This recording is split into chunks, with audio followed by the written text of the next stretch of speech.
Hi there, Evan Nato here, social care manager with Crosscare, independent um, group and individual clinical supervisor, amongst other things.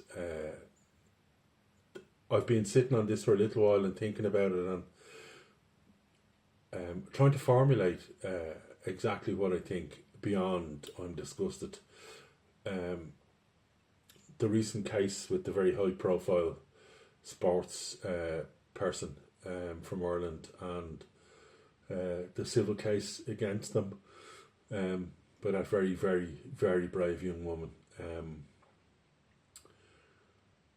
I mean, what can I say? It's just horrific what we put women through in order for them to get some justice.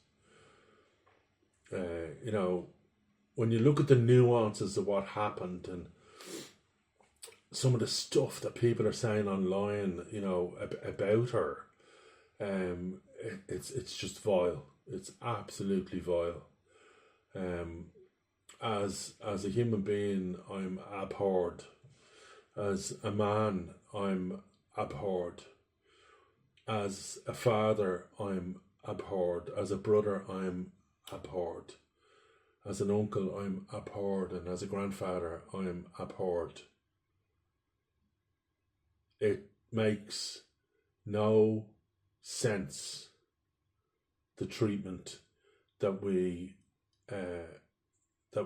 mete out to women. When you look at the concept of that young woman or any woman as a victim, you know, the first thing we do with a female victim is we re-victimize them.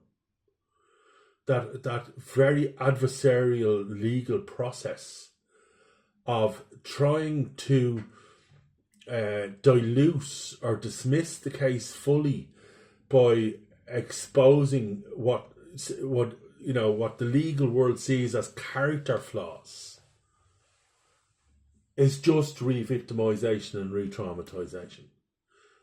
It's nothing else. It's akin to them sitting, you know, in a pub or a cafe playing a game of chess. They want to win at all costs, and at all costs is where the game becomes very dangerous.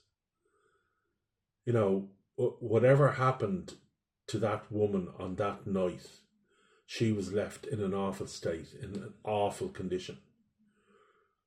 She then exposed herself to ridicule by trying to take a case that the DPP wouldn't take. She then went her own route and tried to take succeed in taking a civil case, a civil action against a very powerful man. And she was judged by a group of her peers, but not before being savaged in the witness box.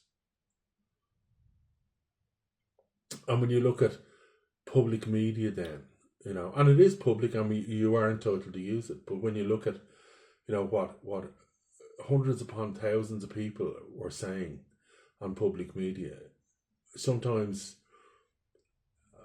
it baffles me to think, you know, to sit back and think, like, what are people thinking? You know, we heard evidence from the paramedics and from the doctors about the bruising, you know, the extent and depth of the bruising. That's not something that happens by accident or, you know, a little bit of rough sex. That's well beyond that.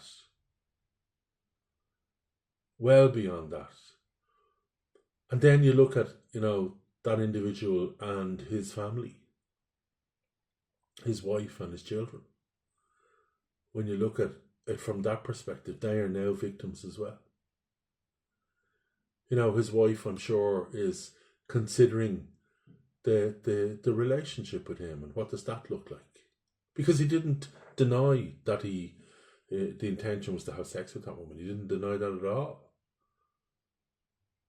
And, you know, his wife and his mother and his sisters, and they've all come out in defense of him, but they all are victims now because they have to look at him in a different light. They've no choice. He admitted to, intending to have a sexual relationship with that woman. There are no winners in this. And from a social care perspective, from a social care management perspective, from a social care manager that has a lot of women on the team that I work shoulder to shoulder with, I'm disgusted at the way we treat women. And I'm even more disgusted at the way the legal system simply goes on the attack to try and break her story, to cut holes in her story. Thankfully, the medical evidence was strong in this case. Vile, I can't think of another word, but that it's vile. For God's sake, please look after the women that you know, and believe them. Believe them when they come to you. Believe them. Give them the hope that there are people out there who will stand strong and stand beside them. Beyond that, there's so much more that I could say, but I refuse to get sucked into being vile against another person, because that too was wrong. What he did, he knows, and he has to live with. And hopefully, in the future, that young woman will find solace in the great relationships of the great people that she has around her, and she'll be able to find a sense of herself, and her world become a little bit bigger and a little bit better, and somewhere along the line she'll be able to experience some form of recovery from what happened. Look after each other.